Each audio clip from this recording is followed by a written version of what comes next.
Good morning on this Sunday. Thanks for checking in with us here at Atlanta News First Plus as we're looking over downtown Atlanta right now. Looking pretty good in the city, but today is a First Alert weather day. We will check in with First Alert meteorologist Courtney Jacobazzi in just a moment. She is talking all about the rain chances today. So if you're not seeing the rain right now, good chance you will see it later on today at some point. So hope you were able to get outside and enjoy that beautiful day yesterday.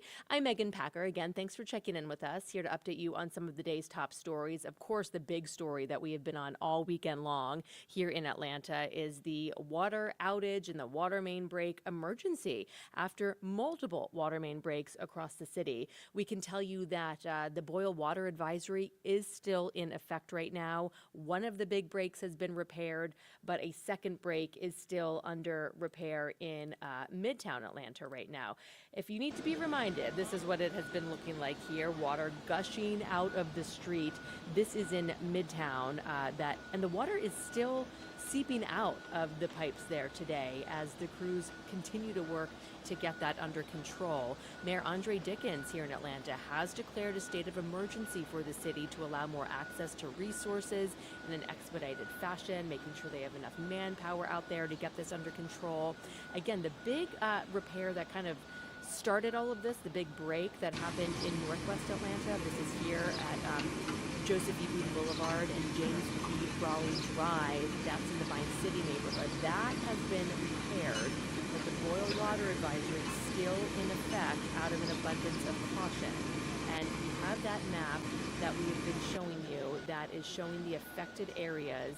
You can find it on Atlanta News First, our app and on our website, because it's a pretty widespread map. A lot of people affected by it, specifically in the downtown Atlanta, over to 285, up north now into parts of Midtown even. But the city is doing what they can to try to get bottled water to people who need it. They've actually set up several distribution locations at Atlanta fire stations. Stations 1, 2, 10, 16, 11, and 15 are all offering bottled water. DeKalb County is even stepping up to give water out to DeKalb residents affected by this water issue. They're handing out the water at the Atlanta DeKalb Human Services Complex. So the bottom line is that we are waiting on updates from the city throughout the day. But again, a state of emergency has been declared. A boil water advisory still in effect. Some people are still without water. Some people have low water pressure. We are hearing some people are starting to get their water back. So it really just depends on where you are in the city. But we are keeping an eye on the updates that are coming in from the city, the Department of Watershed Management. But we know it has been a long weekend for a lot of you, a frustrating weekend for a lot of you.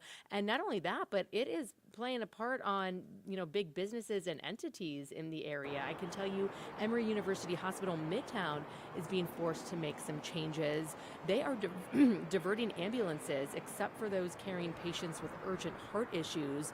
People who show up to the ER are not being turned away. Some dialysis patients have been transferred to other Emory hospitals, and 6 tanker trucks brought in 58,000 gallons of water for that hospital's chillers and cooling towers. We actually have a crew over at Grady Hospital right now as well, and they're seeing some big tankers out there as well carrying water. At last check with Grady, the last update we got from them yesterday was that they were still operational. They were still accepting people into their ER, but they were canceling elective procedures as of right now. So always good to just check with your provider if you have services happening at any of these City of Atlanta hospitals. For the second night in a row, the Megan Thee Stallion concert had to be postponed at State Farm Arena. So no doubt there are a bunch of very disappointed fans. So Friday night's show is supposed to happen tonight, and then last night's show is now set for Monday night. And the Georgia Aquarium will be back open today. They closed part of Friday and then all day yesterday because of these water issues. The aquarium says some amenities like their water fountains and ice will be unavailable just while that boil water advisory is in place. But the good news for folks trying to visit the aquarium today, it is back up and running. So keep it with us here throughout the day. We are staying on top of all of these water-related issues, and we will keep you updated as soon as we learn more about where things stand with the city. Checking some other headlines for you, there was a deadly shooting overnight in Gwinnett County. This is near Lilburn. A man is dead after that shooting around 11:30 last night on Betty Jean Court. Gwinnett police say people called them after hearing screaming and gunshots. When officers arrived to that scene, they found a man in his 20s who died at the scene. Police have not shared suspect information yet or what led up to that shooting. At last check from Gwinnett police, they said there was still a lot unknown about this as they were working to investigate that. And lastly, we can tell you that there was an exciting event today in Piedmont Park in Midtown Atlanta. We're getting our video into the system now, so we'll show it to you a little bit later. You'll have to tune in tonight to watch our newscast or check our app a little bit later. But it was the 35th annual Atlanta Pride Run. 3,000 people came out this year, so they hit a record. It has grown and grown every year. Not only does it raise awareness, but it raises funds going toward people impacted by HIV. Their goal this year was $120,000. Atlanta News First was a proud media partner, and our own investigative reporter, Andy Parati, served as the MC out there. So it was a great morning. And great news is that the weather cooperated for it. This is what it looks like right now.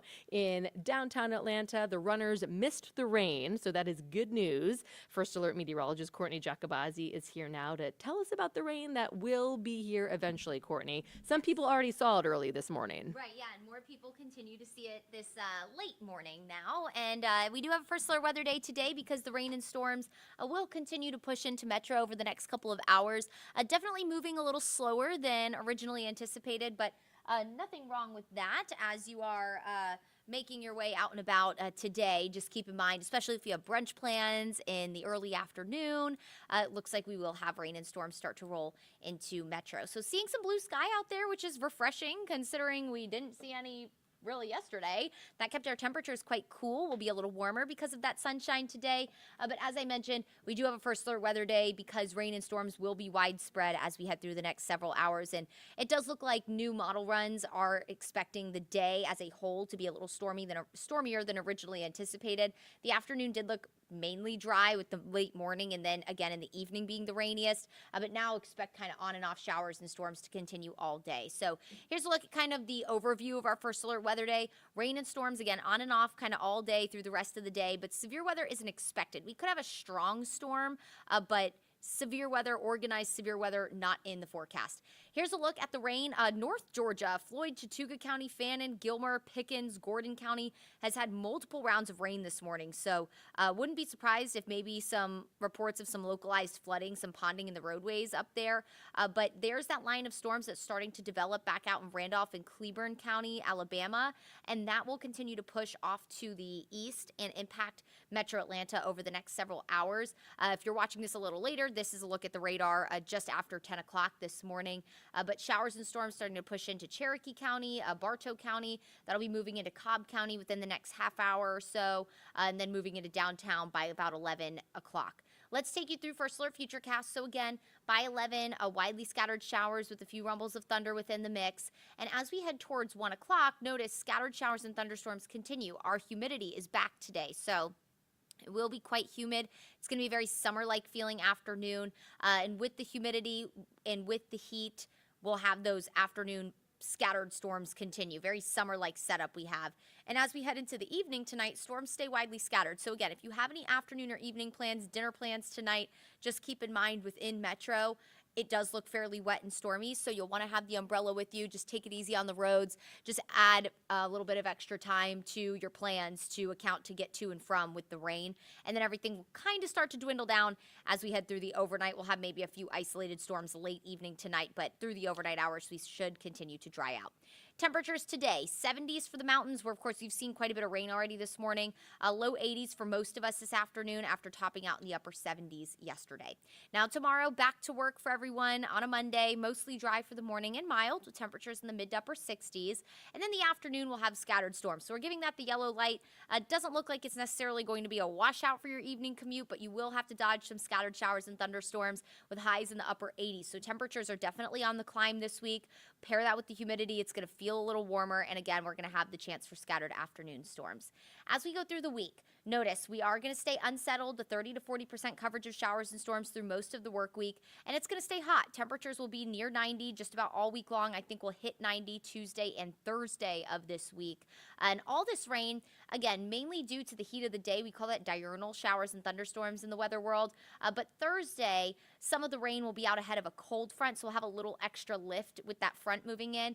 Early Friday morning, a few showers will be possible, and then behind that, we start to dry out, and it looks like we'll have a really nice weekend. The humidity will start to drop off just a touch. It won't be super, super humid and sticky, so it'll actually end up being a pretty nice afternoon, or pretty nice start to next weekend come the afternoon, with temperatures in the mid-80s and that slightly lower humidity. Not going to be quite as dry, I don't think, as it's been the past couple of days, but we'll keep an eye on it. Any kind of drop in humidity in June is nice. So our first alert weather day today for the widely scattered showers and storms that will continue to, we will continue to experience that increase in coverage through the afternoon hours. Highs in the 70s to low 80s today. Hotter with highs in the mid to upper 80s tomorrow with those afternoon scattered storms. And then we'll stay unsettled through the week with the highest coverage of rain Monday and Wednesday. Highs near 90 just about all week. Mostly dry Friday as a cold front moves in. That'll offer us just a few showers and thunderstorms, mainly Friday morning. As of right now, that timing will more than likely change in some capacity. But then we kick off next weekend with a morning in the low to mid 60s. It'll be super comfortable waking up Saturday morning and a really comfortable afternoon with nice and warm temperatures in the mid to upper 80s with a lot of sunshine and hopefully a slight decrease in that humidity. So we'll keep an eye on that for you. And of course, we'll continue to track the storms today. Make sure to have that First Alert Weather app handy today. That'll let you know if rain and storms are knocking on your door. Really important on a Sunday if you're trying to get out and about today. And First Alert meteorologist Cutter Martin will be in later today to give you an update on your forecast. So until then, everyone make it a wonderful Sunday, and we'll catch you here next time.